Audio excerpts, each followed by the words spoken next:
Tiwari and welcome back to Tiwari English Classes. Well, in this video I'm going to explain the poem Road Not Taken line by line. Yes, इस video में हम आपकी ये जो poem है The Road Not Taken, ठीक है, उसको हम लाइन बाय लाइन एक्सप्लेन करेंगे. And before moving I just want to tell you something regarding the poet. अब पहले इसके पोएट देखिए जो कौन है, रॉबर्ट फ्रॉस्ट, जो कि एक अमेरिकन पोएट हैं, ठीक है, और बहुत ही रिनाउंड पोएट हैं. ये अमेरिका के पोएट रहे हैं रॉबर्ट फ्रॉस्ट, ठीक है. तो ये जो पोएम है ये इनकी बहुत ही पॉपुलर पोएम है, ठीक है, बहुत ही पॉपुलर पोएम है. क्यों पॉपुलर पोएम है, ये जब आप पोएम को पढ़ोगे ना तो आप समझ जाओगे कि इस पोएम को मैंने पॉपुलर क्यों कहा, ठीक है, क्योंकि बहुत ही डीप मीनिंग इस पोएम के थ्रू इन्होंने दिया है. अगर हम इसके थीम की बात करें तो इसकी जो थीम है, the main theme of this poem is making choices. मैंने यहाँ पे लिखा है इस पोएम की जो मेन थीम है वो क्या है, मेकिंग चॉइसेस. जो चुनाव करते हैं हम अपनी जिंदगी में, बिकॉज इन आवर लाइफ, मेरी भी जिंदगी में, आपकी भी जिंदगी में बहुत सारे चॉइसेस हमारे सामने आते हैं, बहुत सारे ऑप्शंस आते हैं. And in those options or choices we have to choose only one. और इतने सारे ऑप्शन और चॉइस में हमें सिर्फ एक ऑप्शन या चॉइस चूज करना पड़ता है, ठीक है. वही यहाँ पे लिखा गया है, in our life we are offered with many choices and that can make or mar our future. और जो चॉइस हम चूज करते हैं, जो ऑप्शन हम चूज करते हैं ना, that option can make our future or mar our future. देखो मार मतलब क्या होता है, डिस्ट्रॉय. तो वो ऑप्शन हमारे जीवन को क्या कर सकता है, हमारे फ्यूचर को बना भी सकता है और बिगाड़ भी सकता है. कहने का मतलब जिस रास्ते को हम चूज करेंगे, हमारा जो गोल होगा, जिस गोल पे हम कदम रखते हुए जाएंगे, वो हमारे फ्यूचर को बना भी सकता है और बिगाड़ भी सकता है, ठीक है. लेकिन रिस्क तो लेना पड़ेगा. इंसान रिस्क लेता है तभी वो कुछ सीख पाता है. नो डाउट फेल्योर जो है बहुत आती है इंसान के लाइफ में, लेकिन उस फेल्योर के थ्रू जो है इंसान क्या होता रहता है, मेच्योर होता रहता है और बहुत सारी चीजें वो सीखता रहता है, ठीक है. तो फेल्योर मच मोर इम्पोर्टेंट है इंसान की लाइफ में होना. तो अगर हम इस पोएम को पढ़ें, अच्छा एक चीज और जो मैं सबसे पहले आपको बताना चाहूंगी बिफोर एक्सप्लेनिंग दिस पोएम, कि ये जो पोएम है इसके दो मीनिंग है. एक लिटरल मीनिंग है, एक सिंबॉलिक मीनिंग है. लिटरल मीनिंग वो है जो आप पोएम की टेक्स्ट में पढ़ोगे, ठीक है, क्योंकि टेक्स्ट में जंगल की बात की गई है, जंगल के दो रोड्स की बात करी गई है. लेकिन एक्चुअल जो उस रोड्स के थ्रू जो पोएट बताना चाहता है वो इसकी सिंबॉलिक मीनिंग है, जो यहाँ मैंने थीम में लिखी है, ठीक है. क्योंकि ये तो एक सेकेंडरी चीज है जो आप टेक्स्ट में पढ़ोगे, लेकिन जो मेन मकसद है पोएट का इस पोएम के थ्रू कुछ बताने का, वो यही है कि वो आपको एक इस पोएम के थ्रू ये चीज बताना चाहता है, क्या ह्यूमन लाइफ में जो डिलेमा हम फेस करते हैं, चॉइसेस को चूज करने का, और फिर वो चॉइस, फिर हम उसी पे डिपेंड हो जाते हैं, हमारा फ्यूचर उस चॉइस पे डिपेंड हो जाता है कि वो हमारा फ्यूचर बनता है या उससे बिगड़ता है, ठीक है. तो अगर हम देखें, अब हम देखते हैं, पहला स्टंजा पढ़ते हैं. टू रोड्स डाइवर्स इन अ एलोड, ठीक है.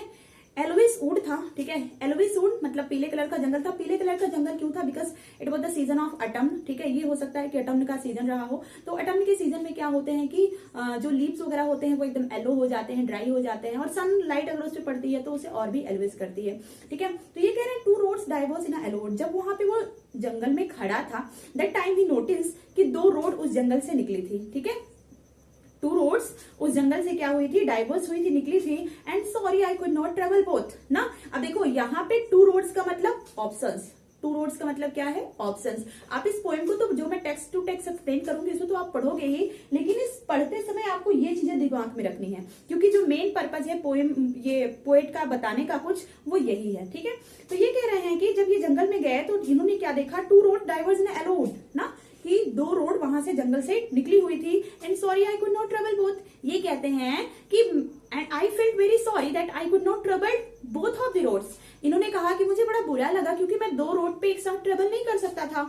एंड बी वन ट्रेवलर, क्यों, बिकॉज ये क्या थे, एक सिंगल ट्रेवलर थे ना. एक सिंगल ट्रेवलर होने के नाते ये दोनों रोड पे साथ पे ट्रेवल नहीं कर सकते थे.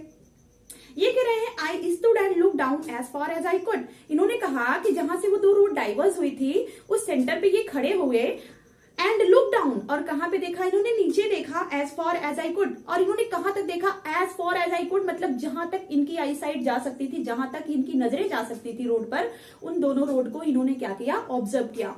To where it bent in the undergrowth. कहां तक इन्होंने देखा, वेयर इट बेंट, जहां पे ये रोड्स क्या हुई थी, बेंट हुई थी इन द अंडरग्रोथ. अंडरग्रोथ क्या होती है, बुशेज होती हैं, ठीक है, झाड़ियां, छोटे छोटे ना श्रब्स वगैरह. तो जहां से झाड़ियां हो गई थी वहां के आगे तो ये देख नहीं सकते थे, लेकिन झाड़ियों के पहले तक जहां से रोड बेंट हुई थी वहां तक इन्होंने देखा, जहां तक इनकी नजरें जा सकती थी. पहले स्टंजा में तो इन्होंने ये कहा, ठीक है. और दूसरे में क्या कहा, then took the other as just as fair, ठीक है. तब इन्होंने क्या किया, टूक द अदर, इन्होंने दूसरी रोड को लिया, मतलब इनके सामने जहां पे खड़े थे पहली वाली इधर थी, दूसरी इधर थी, तो he did not choose the first, ठीक है। इन्होंने क्या किया, अदर रोड को चूज किया, then to the other as just as fair, क्योंकि इन्हें वो जस्ट लगी, फेयर लगी, वो साउंड लगी, तो उन्होंने इसको चूज कर लिया। And having perhaps the better claim, अच्छा इन्होंने चूज इसे क्यों किया, क्योंकि इनके पास क्लेम करने के लिए कुछ उनको लगा कि ये क्या हो सकती है, उससे बेटर हो सकती है। क्यों बेटर हो सकती है वो आपको आगे बताएंगे।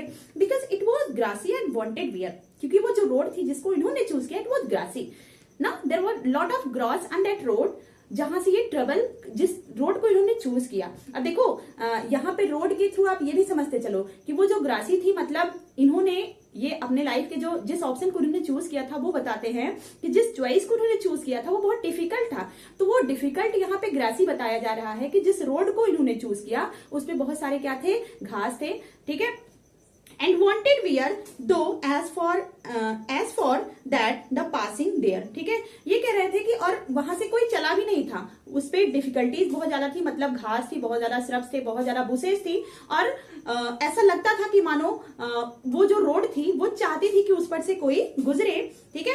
Had want they really sorry though as for that the passing there had worn them really about the same, लेकिन ये कहे कि जब ये वहां से पास कर रहे थे, गुजर रहे थे, तब इनको एहसास हुआ रियली अबाउट द सेम, कि वो दोनों रोड लगभग क्या थी, सेम थी। पहले तो ना देखने, मतलब इनको देखने में लगा कि जिस रोड को इन्होंने चूज किया वो थोड़ी सी ग्रासी थी in the comparison of the first one, तो इनको लगा कि ये जो रोड है वो क्या है, इससे अलग है। लेकिन जब इस रोड पे वो गुजरने लगे, that time he felt that this road, या जिस रोड को उन्होंने चूज किया था वो सेम ही थी जैसे कि वो वाली थी। तब ये कहते हैं तीसरे स्टेंजा में, and both that morning equally lay in leaves not step had trodden black, oh I kept the first for another day, yet knowing how way leads on to way, I doubted if I should ever come back. ये कहते हैं कि and both that morning equally lay, अब थोड़ा सा ये flashback में जाते हैं फिर से ना, अपनी थोड़ा सा ये पीछे की तरफ जाते हैं। ये कहते हैं बोथ दैट मॉर्निंग इक्वली ले, इन्होंने कहा कि मॉर्निंग में जब मैंने दोनों रोड्स को देखा था तो इक्वली ले, मतलब ये दोनों रोड क्या करती थी, बराबर ही ऐसे इक्वली एक समान, एक सिमिलर वे में वो क्या करी थी, रोड गुजरी थी वहां से। इन leaves not step had trodden black, क्योंकि मॉर्निंग में हुआ क्या था कि दोनों ही रोड्स पे क्या थे, पत्ते गिरे थे, और उस पे कोई ट्रॉडन बैक, देखो ट्रॉड मतलब होता है क्या, ट्रेम्बल, कुचलना, ठीक है। ट्रेम्बल नहीं, आप ये कह सकते हो कि क्या बोलते हैं उसे, क्रश करना ना, कोई इस पे से चला नहीं था, तो वो जो पत्ते थे जो उस पे गिरे थे या जो घास थी वो बिल्कुल भी किसी के पैरों तले दबी नहीं हुई थी, बिकॉज ये मॉर्निंग का टाइम था, कोई सुबह सुबह थोड़ी ना उठ के रोड पे टहलेगा, ठीक है। Oh I kept the first for another day, तो इन्होंने कहा कि जो रोड मैंने चूज किया था उसको तो मैंने इसलिए चूज किया क्योंकि मुझे लगा कि इसमें कुछ ना कुछ डिफरेंसेस होंगे, लेकिन जब उस पे ये गुजरने लगे दैट टाइम ही फेल्ट कि कोई भी अंतर नहीं था, तो उन्होंने कहा oh I kept the first for another day, लेकिन पहली रोड जिसको इन्होंने छोड़ा था, क्योंकि इन्होंने अदर चूज किया था, तो जो पहला इन्होंने छोड़ा था उसको ये सोचा था कि फॉर अनदर डे, कि दूसरे दिन जब मैं कभी इस जंगल में आऊंगा तब मैं उस रोड से गुजरूंगा, मतलब उस रोड का भी एक्सपीरियंस मैं लूंगा। Yet knowing how way leads on to वे, ठीक है। ये कह रहे हैं कि मैंने जो पहली रोड थी उसको मैंने छोड़ दिया था, किसी दूसरे दिन मैं जंगल में आऊंगा तो उधर जाऊंगा, yet knowing how way leads on to वे, हालांकि ये चीज मैं जानता, मतलब मुझे नहीं पता था कि ये रास्ता मुझे कहाँ लेकर जाएगा कहाँ नहीं, लेकिन फिर भी मैंने कहा था अगर मैं वापस लौटूंगा तो मैं क्या करूंगा, उस रोड पे भी जाऊंगा। फिर ये कह रहे हैं आई doubted if I should ever come back, मेरे अंदर एक डाउट था कि if I should ever come back, क्या मैं कभी जिस रास्ते को मैं चूज कर रहा हूँ, जिस रोड को मैं चूज कर रहा हूँ, जिस रोड से मैं गुजर रहा हूँ, क्या मैं दोबारा वापस वहां से लौट पाऊंगा या नहीं, ठीक है। देखो अब यहाँ पे रोड को आप एक साइड छोड़ो, रोड के थ्रू ये क्या बताने चाह रहे हैं कि मैंने ये अपने बता रहे हैं कि जो हमने ऑप्शन, जिस चॉइस को हमने चूज किया था वो चॉइस हमें अदर चॉइसेस से क्या लगी, अलग लगी। कहने का मतलब जो भीड़, मतलब ये पूरी दुनिया, ज्यादातर लोगों की जो भीड़ है जिस ऑप्शन को चूज कर रही थी, मैं उस ऑप्शन पे नहीं गया, मैं उस ऑप्शन पे गया जो कि क्या था, थोड़ा बहुत उससे डिफरेंट था, ठीक है। लेकिन जब मैं उस ऑप्शन पे मेरा जो जिसको मैंने चूज किया था, जब मैं उस पे आगे बढ़ा, मैं उस पे एडवांस होता रहा, दैट टाइम इनको फील हुआ कि इतनी भी ज्यादा अंतर नहीं थे। लेकिन अभी इनको डाउट था कि जिस रास्ते को मैं पकड़ रहा हूं, जिस चॉइस को मैंने चूज किया, ठीक है, वहां से वापस लौटना भी मुमकिन होगा मेरे लिए या नहीं। I shall be telling with a sigh somewhere ages and ages. ये कह रहे हैं कि जब मैं कभी और वापस लौटूंगा भी तो I shall be telling with a sigh. देखो साई मतलब क्या होता है, एक लंबी सांस लेना, ठीक है। तो ये साई यहाँ पे कहीं ना कहीं इनके डिसअपॉइंटमेंट या निराशा को भी रिप्रेजेंट कर रहा है। तो ये कह रहे हैं I shall be telling with a sigh, जब मैं वापस लौटूंगा, when I come back the time, मैं बताऊंगा एक आह लेकर, somewhere ages and agents hence two road diverts in a wood। क्या बताऊंगा लोगों से कि somewhere ages and agents मतलब ages and ages यहाँ पे before some time या many years ago ये बताएंगे। ages and ages आप यहाँ पे ले लो many years ago। तो ये कहे कि अगर जब मैं वहां से वापस आऊंगा तो मैं लोगों को बताऊंगा क्या, many years ago बहुत समय पहले या बहुत साल पहले क्या हुआ था, Hence two road diverged in a wood। तो मैं क्या बताऊंगा कि बहुत समय पहले या बहुत साल पहले इस जंगल से दो रोड क्या हुई थी, गुजरी हुई थी। And I took the only one less travelled by, और मैंने किस रोड को चूज किया, मैंने उस रोड को चूज किया that was less travelled by, जिसपे बहुत कम लोग चले थे। क्योंकि ये पहले ही बताता है ना कि वो रोड जो थी वो क्या थी, ग्रासी थी, ठीक है। ग्रासी मतलब उसपे बहुत सारे घास बुसेस वगैरह फैले थे, जो कि ये साबित कर रहा था कि उस रोड पे बहुत ज्यादा लोग चले नहीं थे, ठीक है। तो ये कह है कि जब मैं कभी वापस लौटूंगा तो साई लेकर मतलब एक लंबी सांस लेकर मैं बताऊंगा लोगों को कि मेनी ईयर्स एगो बहुत समय पहले, बहुत साल पहले इस जंगल से दो रोड गुजरी थी, इस जंगल से दो रोड निकली थी। And I took the only one, तो मैं सिर्फ एक रोड से चला।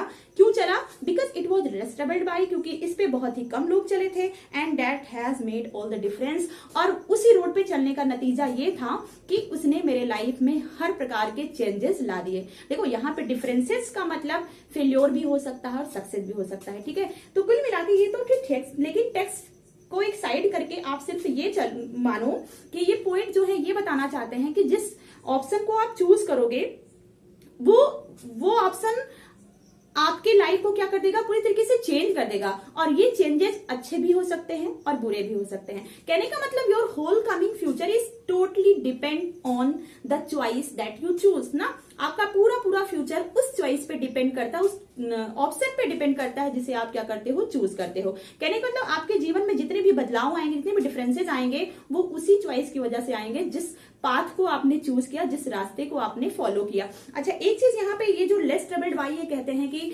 इन्होंने उस रोड को चूज किया जिस रोड पे बहुत कम लोग चले थे, और वो रोड क्या लग रही थी, ग्रासी। देखो यहाँ पे ग्रासी का मतलब मैंने बताया था, वही पहले ही मैंने बताया था, डिफिकल्ट या रिस्की, ठीक है। तो पॉइंट एक चीज और बताना चाहता है कि हमें हमेशा अपने लाइफ में इजी चीजों को नहीं चूज करना चाहिए ना, क्योंकि बहुत अक्सर हम देखते हैं जो लोगों की भीड़ होती है, जो एक जिसपे चला उसे बहुत लोग फॉलो करने लगते हैं, ठीक है। क्योंकि एक को सक्सेस मिली तो लोगों को लगता है मुझे भी सक्सेस मिलेगा, मुझे भी सक्सेस मिलेगा, ठीक है। लेकिन ऐसा नहीं है, हमें दूसरे ऑप्शन को भी देखना चाहिए, क्योंकि हो सकता है अगर किसी दूसरे पर्सन को सक्सेस नहीं मिली तो ये जरूरी नहीं है ना कि मुझे भी सक्सेस ना मिले।